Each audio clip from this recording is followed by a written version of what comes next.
All right. Today is Thursday, September 6th, and this is a recap for the stock market activities today. And folks, I got a good one for you tonight, and I'm fired up. I'm actually angry today. I got some of that John Wick energy, and I want to get it out. So for the poor souls who are about to get my wrath, just be warned. But before we start with the anger issues, how about we start with a nice tone by saying thank you. Thank you for what, Maverick? Thank you for 100,000 subscribers. It is an important milestone. Back in the day, I couldn't even have 3 homeless people listen to me. Now I got over 100,000 subscribers. It's amazing. When you think about it, 100,000, that's the crowd capacity at Ohio State's Horseshoe Stadium. Speaking of, back in the day when I was new to this country, I had no clue about college football or any of that crap. So a buddy of mine took me to the Horseshoe Stadium. We watched Ohio State win big, and I became a fan. The atmosphere, the stadium, the crowd.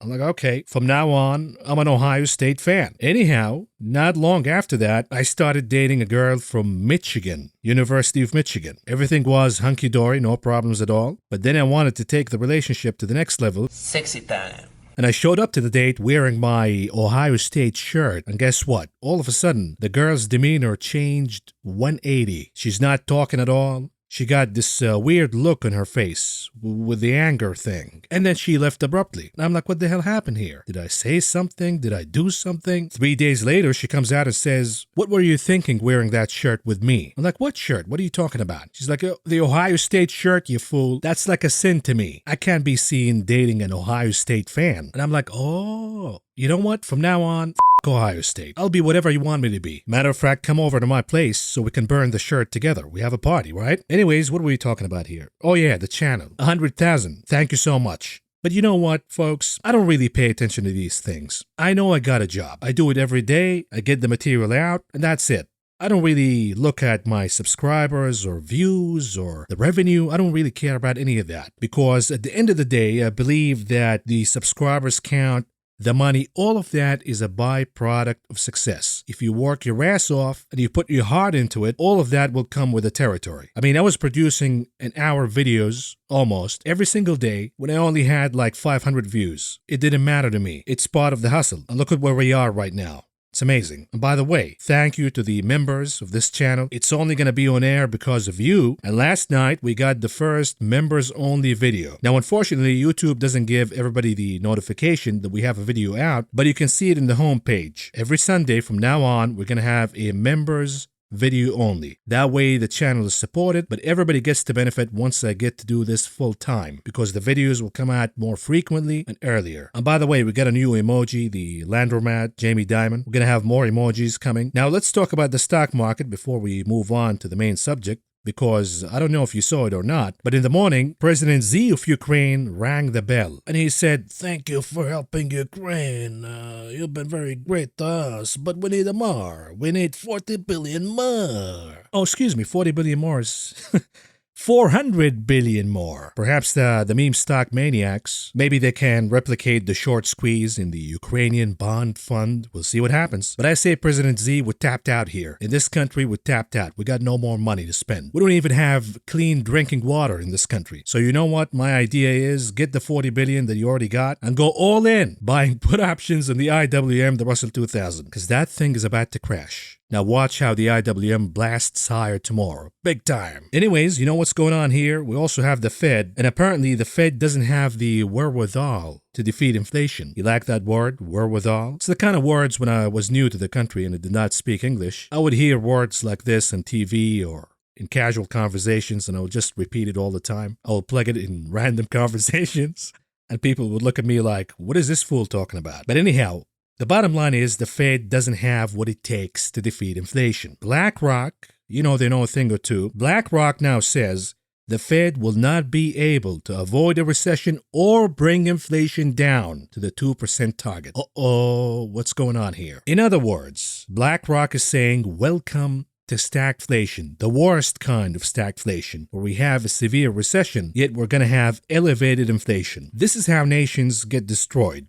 And unfortunately, this country, along with the West, the collective West, are getting destroyed right now. They're collapsing. We'll talk about that in a second. But Unfortunately for Clown Powell, the chairman of the Fed, he's not going to be able to bring inflation down at all because good luck solving the labor shortage. You might have heard today the Forbes list all of these content creators. They're making $200,000 a month here, $500,000 a month there on OnlyFans, baby. You might have heard that Bad Bobby made over $45 million last year alone on OnlyFans. So when they say the propaganda of, hey, if you want to make it in America, if you want to achieve the American dream, all you have to do is just work hard, follow the rules, obey the law, pay your taxes.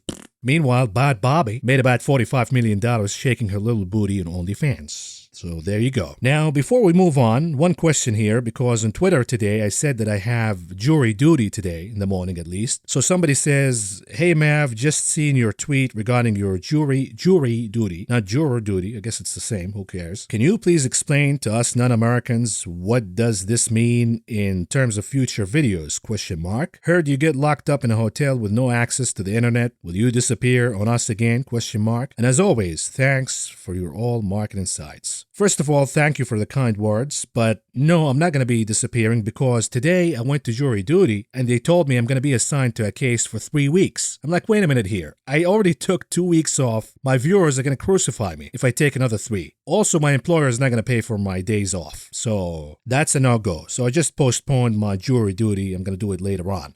I know you don't get locked in a room or a hotel unless you're in a really important case. They just ask you not to Google the case or talk to anybody about it because you have to hear from the lawyers and that's it. Anyhow, folks, let's move on to the main topic that we got here tonight. And here it is, in focus tonight.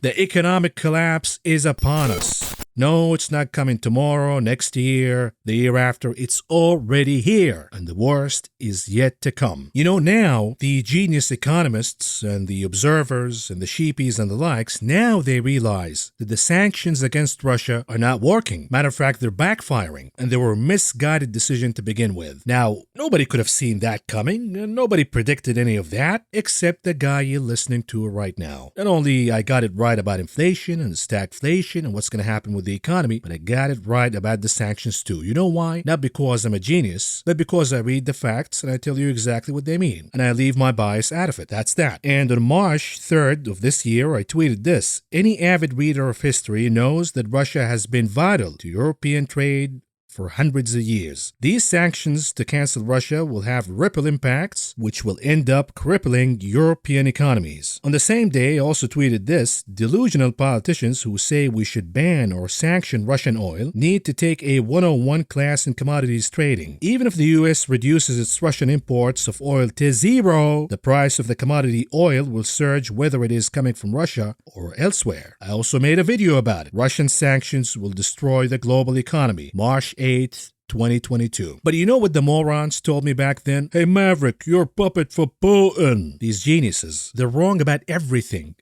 from the get-go. The sheepies have absolutely no intelligence at all. They follow whatever they feed them. They change the emojis based on whatever they feed them. And frankly, they have the intelligence of a mule. And that's an insult to mules. Listen to the deputy propagandist for the Treasury Secretary, Janet Yellen, transitory Yellen. He's completely out of his mind. He says that the Russian economy faces years of great pain. What do I give a shit about the Russian economy? I care about my economy. And is the price really worth it? Well, let's answer this question. Take a look at the UK, for example. The headline reads, "Welcome to Sanction Hit Russia." This is from The Sun, by the way, where prices are down as Brits suffer from soaring inflation. Da-da-da-da. The prices of goods in the UK up through the roof, while prices in Russia are moving down. Folks, take the politics out of it. I don't care which side you're on. And frankly, I don't give a shit. Is this working right now? Is the sanction policy working right now? Because this is the result. It seems that we're making Russia great again, and we're shooting ourselves in the balls. Another one. The headline reads, "Russia's Gazprom is planning to sell gas to China in both rubles and yuan to shift away from the euro." Winning! But hey, we gotta keep doing this because we gotta help Ukraine. And we gotta stick it to Putin, brah.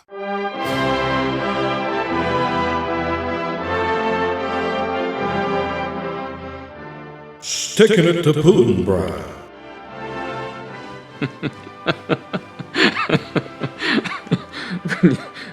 Well, here's how sticking it to Putin looks like. The headline reads, Russia now controls, and by the way, this is how helping Ukraine looks like. Russia now controls at least 12.4 trillion worth of Ukraine's energy. Not only that, but also metal and mineral deposits, report says. What are they talking about? Here it is. Russia now controls $12.4 trillion worth of Ukraine's key natural resources, according to an analysis for the Washington Post. So this is not propaganda. This is actually the CIA-approved sources, the Washington Post. If the Kremlin succeeds in annexing Ukrainian land seized during Russia's invasion, Kiev would permanently lose almost two-thirds of its deposits. Moscow controls 63% of Ukraine's coal deposits, 11% of its oil, 20% of its natural gas, 42% of its metals, and 33% of its rare earth metals. Again, is this what winning looks like?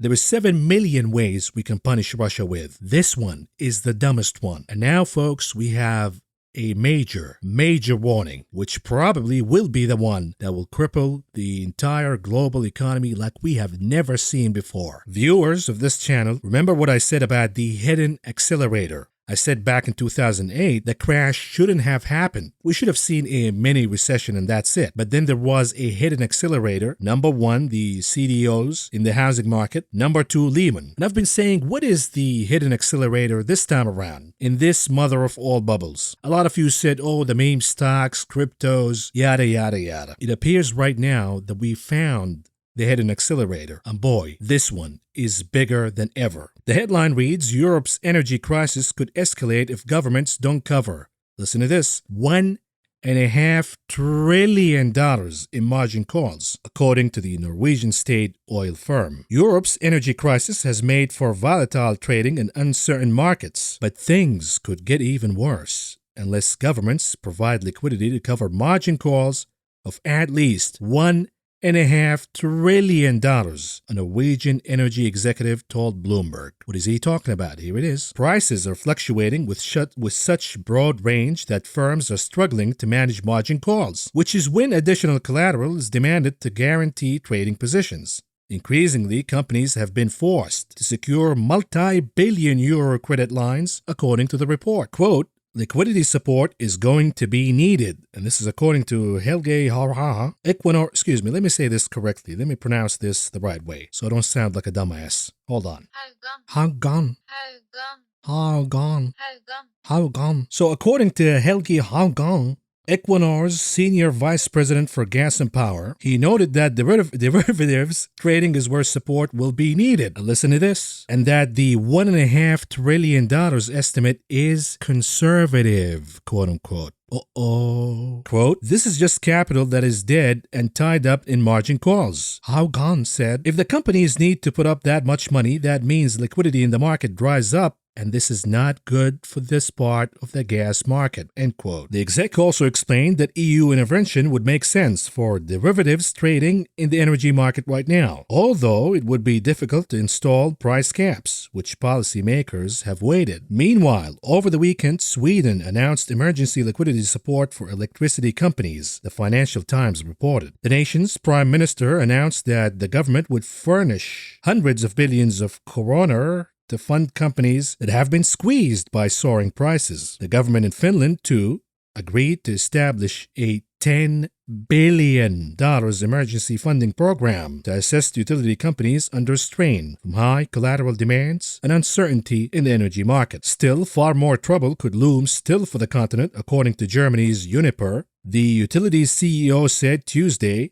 that historic prices are dragging on consumers. Look, the worst is yet to come, said Klaus Dieter. What we see on the wholesale market is 20 times the price that we have seen 2 years ago. 20 times. Does that answer your question? Folks, this is an epic disaster in the making. Yesterday, in the members-only program, we talked about the UK and how their solution is to freeze energy bills. Now, who's going to pay these energy companies? They're going to have to go bankrupt. On top of that, they have a lot of margin calls, a tsunami of margin calls coming. We are talking about a war morphing into an economic war, an economic crisis, to now perhaps one of the biggest financial crises we've ever seen in our lifetimes. If these companies, energy companies in Europe, start to collapse because they have margin calls they cannot cover, banks will fall too. All of that is just a domino effect that will reach China, will reach Japan, and certainly will reach the United States of America. So buckle up your seats, folks.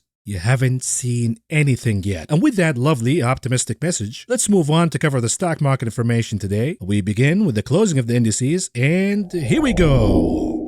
The Dow Industrial Average was down by 173.14 points, or a decline of 0.55%. The Nasdaq also down by 85.96 points, or a decline of 0.74%. The S&P 500 in the red down by 16.07 points, or a decline of 0.41%. The sector's performances today ugly across the board, with exception of real estate coming up number one, capturing the gold, the silver, and the bronze medals. The rest pathetic across the board, and the decliners led by energy, communication services, and technology. Now, what about the advance to decline ratios? NYSE 33% advancing versus 65% declining. The Nasdaq 30% advancing versus 67% declining. Remember back when the bear market rally was going on, they kept telling us that, hey, we're seeing something different here. This is the bottom because the breadth is really good. Well, look at the breadth now. It absolutely sucks. Moving on to commodities. Despite the oil OPEC Plus pump, crude oil futures went down for the day, but we have a contrast here. WTI was down modestly by about half a percentage point. Brent was down big, a decline of over 3.5% today. Perhaps this on the news that Saudi Aramco will reduce prices for Asian and European consumers, but they're going to raise prices for American consumers. Likewise, we have hurricane season, so for now, the expectations are WTI will tend to outperform Brent. And by the way, the emergency reserves that Joey B has been depleting, well, now they fell to the lowest levels since 1984. So the tailwinds are intact for oil. We have plenty of tailwinds. The problem is we have a major headwind. And that headwind is the recession. Energy right now is a battlefield, so if you're going to trade it, be it stocks, be it futures, whatever, make sure that you define your risk. For example, when it comes to stocks, use call options. I've recently bought call options on SLB, an oil processor here in the United States, and I got a nice buy in the face. I lost the contract so far. I don't know if they're going to bounce or not, but my risk is defined. But if you're going to go all in, buying stocks, major positions, or buying futures at this time, be extremely careful because it is a battlefield. Natural gas taking a massive leg down of over 7% today, and the reason is, where is the supply? Right now, with the Freeport facility down, we cannot really sell any natural gas to Europeans, and therefore the prices are going to go down. Once we have the supply back in line, the demand will also follow through. So for now, I see a major pullback in natural gas, but a major rebound coming. What about softs? Down across the board, flattish activity for cotton and coffee futures, but besides that, cocoa futures down, OJ down big, over 3%, lumber. The collapse continues. Lumber is a cyclical indicator. It shoots up higher when we have a period of growth, economic growth, but it crashes ahead of time in anticipation of a recession. And lumber has been crashing for a long time. Today alone, lumber futures lost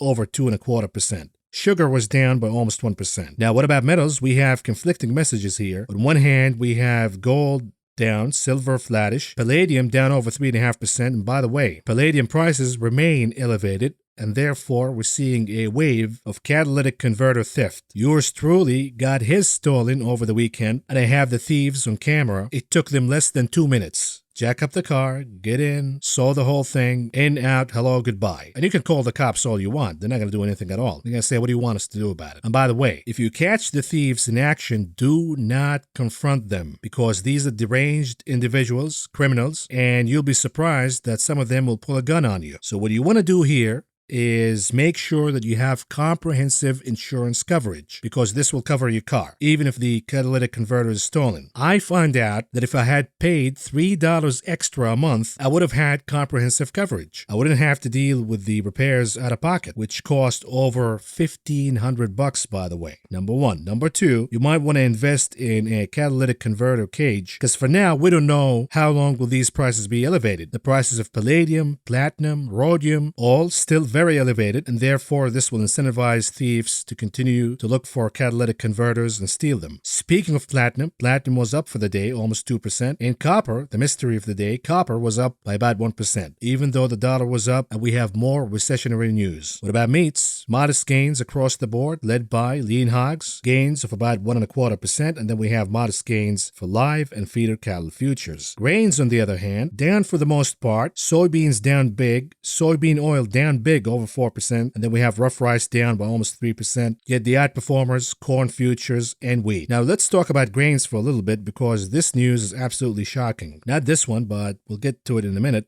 Before we do that, here is the exports of soybeans, USA versus Brazil. We know that the aggregate demand from China is kicking in, but who's shipping more soybeans? The answer is Brazil, not the United States, even though we got the advantage for a little bit. But the weather has not been good here, and fertilizers prices are through the roof. And on top of that, transporting soybeans here in America costs a lot more because this beautiful country doesn't have infrastructure. We don't have railroads, so we transport the majority of soybeans via barge, and I'm surprised it's not via mules and buggies. And this makes Brazilian soybeans more attractive versus American ones when it comes to the Chinese consumption. Here is the shocking news from the Washington Post. Listen to this. I am a believer that inflation has always been a monetary phenomenon, meaning there is no such thing as supply push inflation. Every single episode of supply push inflation has been resolved right away. It did not take this long. So when the politicians and the geniuses say, oh, this inflation is due to supply problems, baloney. But we do have an interesting phenomenon. We usually have supply push inflation during natural disasters, but we now have a natural disaster that seems to be prolonging. And that disaster is the weather phenomenon. The headline from the Washington Post reads, "The summer drought's hefty toll on American crops." What are they talking about? Here it is. American corn is on track to produce its lowest yield since the drought of 2012, according to an analysis by Rabobank, which collects data about commodities markets.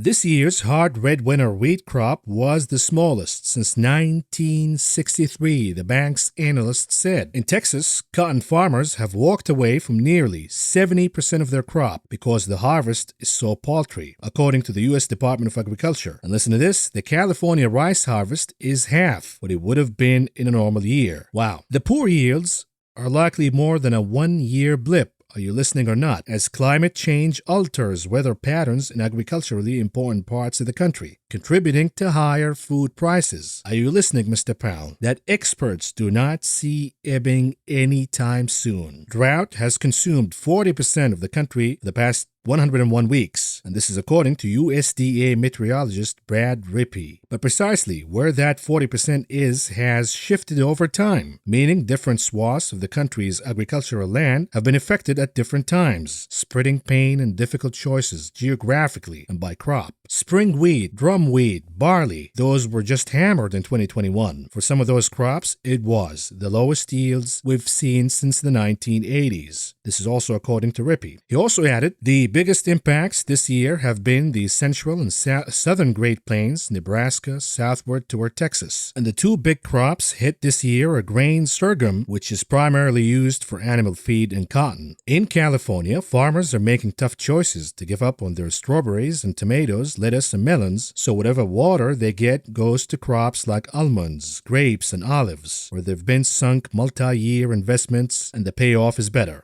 Drought is also having a dramatic effect on California's rice, which is grown mostly in the Sacramento Valley. The state, which grows medium grain rice like sushi rice, is at about half of a normal year's production. Many growers decided to follow their fields and sell their water to perennial crops like almonds to defray their losses. The USDA recently estimated that the tomato harvest this year will be 10.5 million tons, more than 1 million tons shy of a normal season. And this is the worst part, which will be reflected in next year's pizza, spaghetti sauce, and ketchup prices. Uh-oh. Now you might say, hey Maverick, what about potato chips? Here it is. Harvest of the new potato crops is underway, and Rabobank analysts, well, they say that the harvested area is projected to drop 4% from last year, and last year's crop was a decade's low to begin with. It's analysts who also said year-to-date shipments of carrots are down 45%, sweet corn down 20%, sweet potatoes down 13%, celery down 11%, all an indication of short supply. And according to the USDA, total peach production was down 15% from 2021, mostly because of California's small crop. See, when people say and accuse me that I'm being too bearish and too negative, what the do you want me to say? These are the facts, and they don't look good at all. It looks that we have the biggest crisis in our lifetimes coming.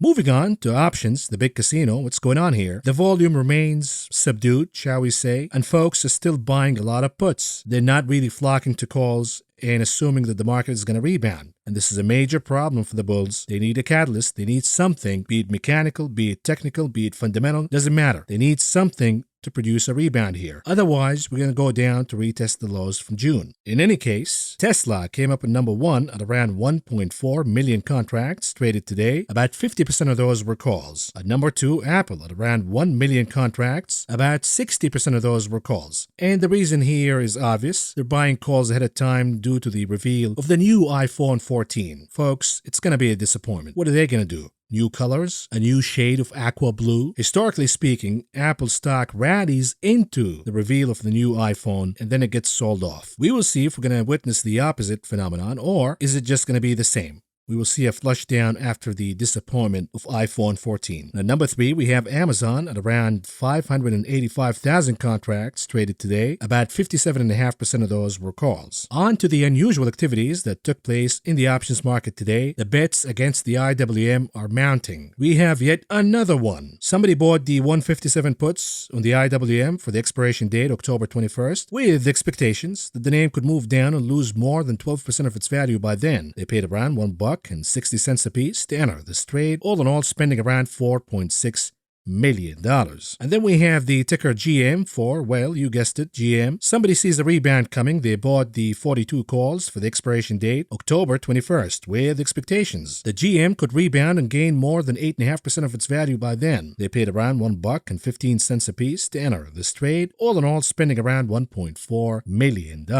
What about the ticker USO? This is the United States Oil Fund. Somebody's buying calls, betting that oil will rebound. They bought the 76 calls for the expiration date, October 21st, with expectations that the name could gain more than 6.5% by then. They paid around $3 apiece to enter this trade, all in all spending around $3.3 million.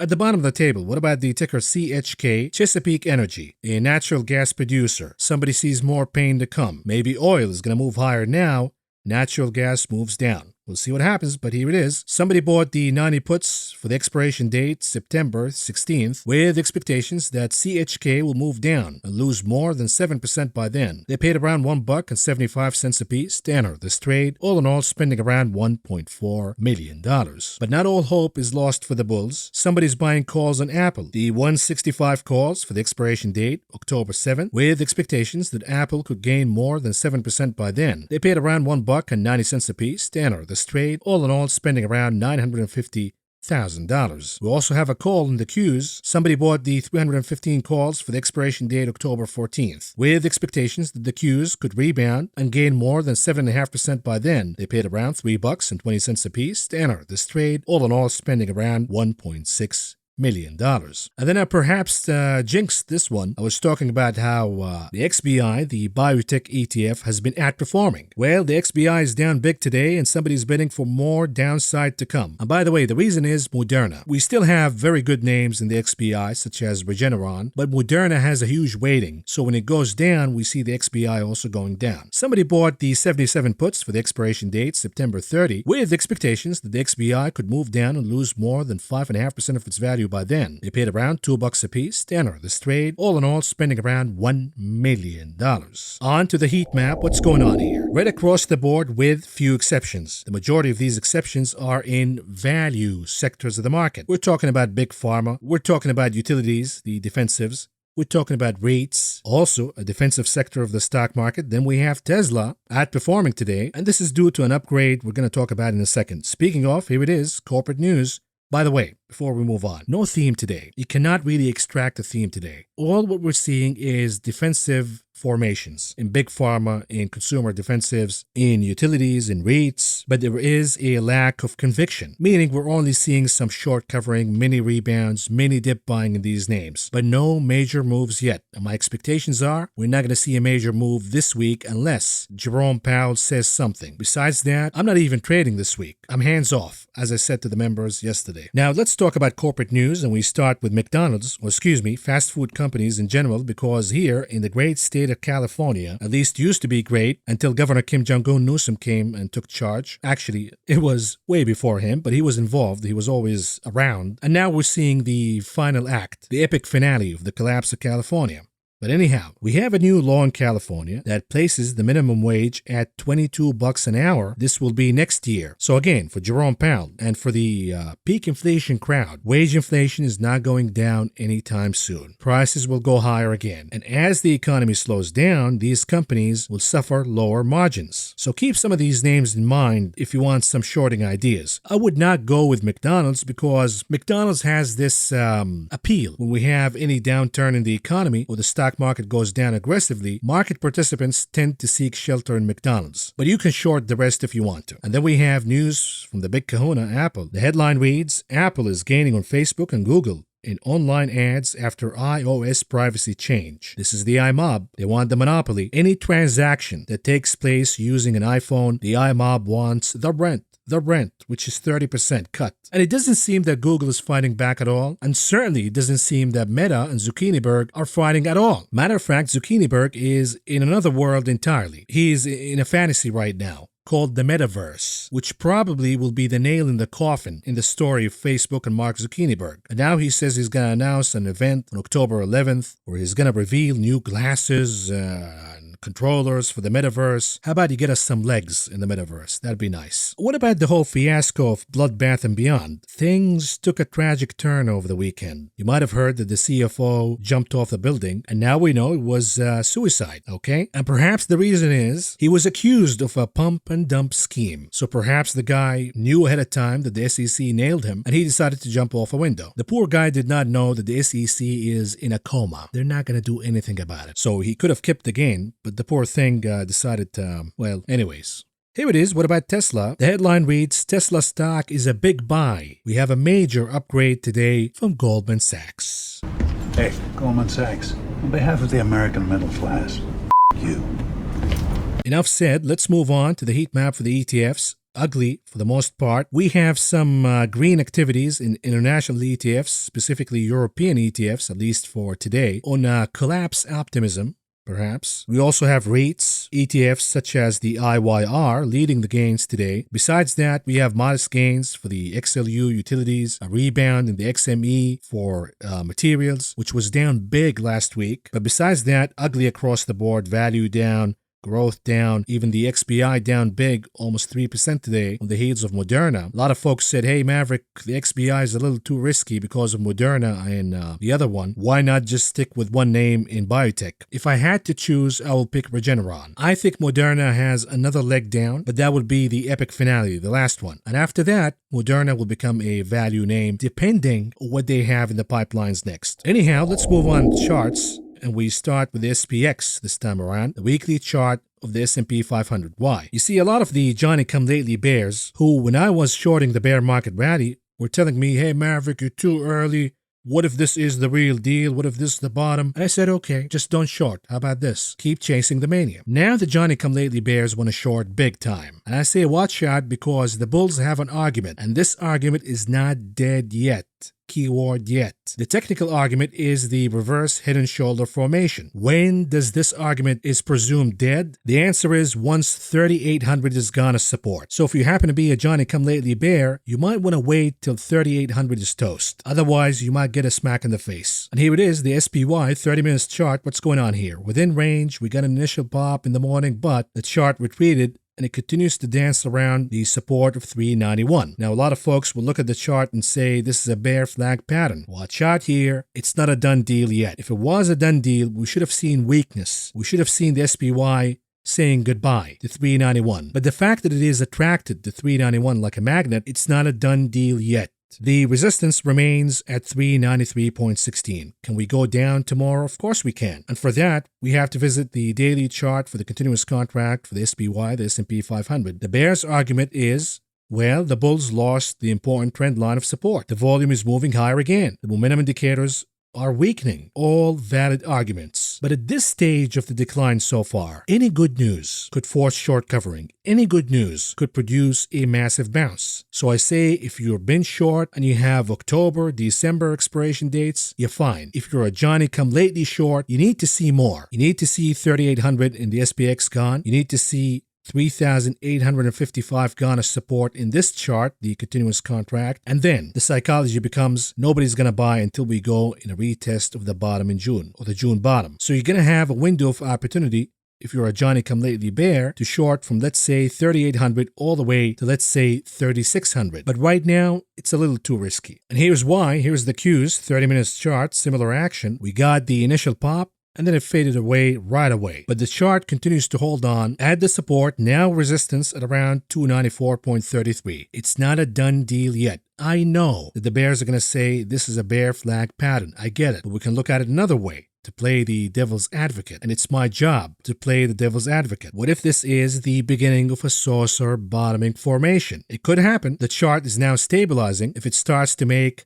higher lows, then we have a saucer bottoming formation in the making. So watch out for that. We need to see lower lows. We need to see the chart saying goodbye to 294.33. On the daily chart of the continuous contract, the damage is already done. The chart lost 12,207. It lost the trend line. The volume is accelerating to the upside. On down days, the momentum indicators are ugly. They're not oversold yet. Keyword yet. Frankly speaking, if I was a bull, I would actually say, hey bears, get it out of the way. Let's go all the way down and retest the June bottom and see what happens. If I'm a bear, I want a rebound right now. I want a lot of bulls to be sucked in for the sentiment to improve, so when we get bad news, we see a flush down, and that will give me another opportunity to add to my shorts. Now remember, even if we don't get a rebound in the cues right now, the bulls will still hold on into hope. That hope would be the reverse head and shoulder formation. That will not go out of the equation until the support of 11,689 is broken. So again, if I'm a Johnny-come-lately bear, I would not short until 11,689 is broken. And that would be a short all the way till the June bottom, and then the chart will become really oversold and we will get a reaction, aka a rebound. What about the IWM 30 minutes chart for the Russell 2000? The initial pop, the failure, same story here, but the chart continues to hold on onto the support of 178.60. If that fails, we go down all the way to 174.22. Otherwise, if we have a rebound tomorrow, we have a major resistance at around 183.25. But perhaps the most important chart to look at is the dollar, the Dixie, the daily chart. The Dixie continues to pop higher, over and over and over and over again. It is getting in the overbought territory, quote unquote, but we don't know when it's going to stop. So making bets ahead of time is not really advisable. Maybe Jerome Powell will say something this week and we will see the dollar moving down. But bear in mind, the dollar has multiple tailwinds beside the Fed's hawkish policy. For example, the fact that other global currencies are collapsing, be it the euro, the pound, the yen, that supports the dollar to move higher. So even if the Fed comes out, let's say, dovish, we still have a floor underneath the dollar, and the dollar will continue to enjoy relative strength due to the weakness of other currencies. I don't see any relief right now coming from the euro or the pound or the yen. Maybe the yen at some point, but the weakness in the euro will continue to go on, and this will keep the dollar higher. Now, what does that mean for gold? Gold is about to go down in a retest, let's say a triple retest of 1,685. Now, usually a double bottom should be enough. So a third retest is actually could be looked at as third time a charm. What are we talking about? The chart wants to break the support of 1,685. It couldn't make it once. It could not make it twice, but it's third time a charm. We'll see. From a technical standpoint, I still support the argument from gold versus the argument from the dollar, because the dollar is getting severely overbought, while gold has a double bottom for now, and it is due for a major rebound. The problem stems from the fundamentals. The fundamentals don't support gold. They support the dollar. And here was the 4 hours chart for UK oil, aka Brent oil. The pop from OPEC Plus is gone, and now the support from 94.47 is gone. We have the last soft support at around 92. If that's broken, we will see capitulation by oil bulls, and we will see a flush down as a result. So oil bulls must step in right now, because what happened in Bitcoin today should be a telltale for oil bulls. If you don't step in, even though the chart is giving you technical support over and over and over and over again, the sellers will step in. We'll talk about Bitcoin in a minute, but here's the 10-year yield, lasting higher. The momentum is still here, and now the resistance of 3.28 is broken. Next stop is 3.5. The TLT weekly chart, the double bottom is now gone. And if this continues, the TLT could go down all the way to 100. Now, why are we seeing the 10-year yield moving higher today while the TLT is getting sold? Besides the obvious reasons of the Fed being hawkish and raising interest rates, yada, yada, yada. We have Japan. The yen is crashing. Japan happens to be one of the major holders of U.S. bonds. One safe way to shore up the value of the yen is to dump U.S. bonds. And the Japanese central bank has been dumping U.S. bonds. And therefore, we're seeing yields moving higher and the value of these bonds, the TLT, moving down. The VIX 4 hours chart, what's going on here? Look at the MACD indicator. It's about to cross, producing positive momentum in the charts. It's not a done deal yet. The VIX has yet to make higher highs in the multi-week formation, so it's not a done deal, but the MACD is suggesting relative strength for the VIX. If that is the case, then we should see more downside for the SPY. Yesterday, it looked like the bulls have some hope that the VIX might cool down. Not today, because the MACD is suggesting we should see another pop higher. If this holds. Apple, a daily chart, what's going on here? The chart gave it another shot at breaking above 157 and failed. It failed miserably. Can it give it another shot tomorrow? Perhaps. But sooner or later, this chart is going down to 150. And if 150 is broken, any hope of a reverse head and shoulder formation will go out of the window. And again, as an Apple bear, I'm hoping for a rebound. I don't want to see the flush down right away and we get an oversold bounce and here we go again, because that would coincide with the Fed's decisions and the CPI. We could see the short covering intensifying once again. I don't want to be in that situation. I'd like to see the rebound out of the way right now, let them have it for a few days or so, and then they get flushed down again. Tesla, an hourly chart, what's going on here? Yesterday, the bulls talked about a higher low. Well, now that higher low is gone, but we will continue to play with the bulls because the bulls would argue now that we have a double bottom. Sooner or later, Tesla will have the energy to break above 280, turning that into support. So I'm going to give the bulls the benefit of the doubt, but they have till the end of the week to make it above 280. A weekly closing is what really counts. On to Bitcoin, tulips, what's going on here? Look at this. This is a 4 hours chart. We talked about the relative strength of Bitcoin yesterday, that while equities were down, Bitcoin has been holding on the lows over and over and over and over again. In such formation, the chart is asking buyers, any buyers, any buyers. I'm ready to go higher. But if the buyers don't show up, the sellers will. Now we have buyers who showed up during this formation, and these buyers happen to be from Binance. They've been accumulating for days, but my hunch is today, when no bounce, no major pop to the upside happened in Bitcoin, these buyers decided to capitulate and dump right away, and hence the massive candle to the downside. I was actually positive on Bitcoin, saying, hey, this looks good. It has been holding and holding on the lows. I was eyeing a trade for Coinbase, a call options trade, when we see a pop out of this consolidation range. Unfortunately, we got a pop in the other direction because in this case, time was most important. And the buyers did not show up in a major way to get the chart out of this consolidation range, so the sellers did. We'll see if we have a repair job tomorrow, but in all likelihood, this will initiate the next leg down, and that would be a major one. So buckle up your seatbelts in Bitcoin. And so far, we know that Bitcoin has been a leading indicator to what's about to happen to the stock market. Matter of fact, Bitcoin has been more accurate than equities. While equities were rallying in the so-called summer rally, which we now know is nothing more than a bear market rally, Bitcoin was more mature. Bitcoin was more skeptical of the rally by not joining in. And that was the leading indicator that this is a bear market rally, not a legitimate bottom. So when Bitcoin flushes down, what is the message here? The message is this flush down that we've seen in Bitcoin today, that will be replicated in the equities market soon enough. Now, does that mean that I'm going to go all in shorting right now equities based on this indicator? Not at all. I'm hands off this week. Hands off. We'll see what happens this week. More clarity, and then I'm going to step in next week. And that's my strategy for now. And lastly, let's move on to the conclusion of this video. What do we have on the economic calendar tomorrow? We have a bunch of Fed zombies speaking. Most importantly, Governor Brain Dead. That will be the one to watch. But we have the Beige Book. This will be important regarding inflation and what's going on in the economy. But besides that, this is all I got for you for now, folks. Thank you for listening. Thank you for watching. I will talk to you again tomorrow. Take care.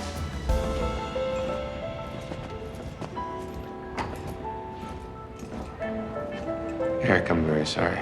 Yeah. Did they say what was going to happen with us? Jesus, Seth. What? It's gonna get pretty ugly around here for a while.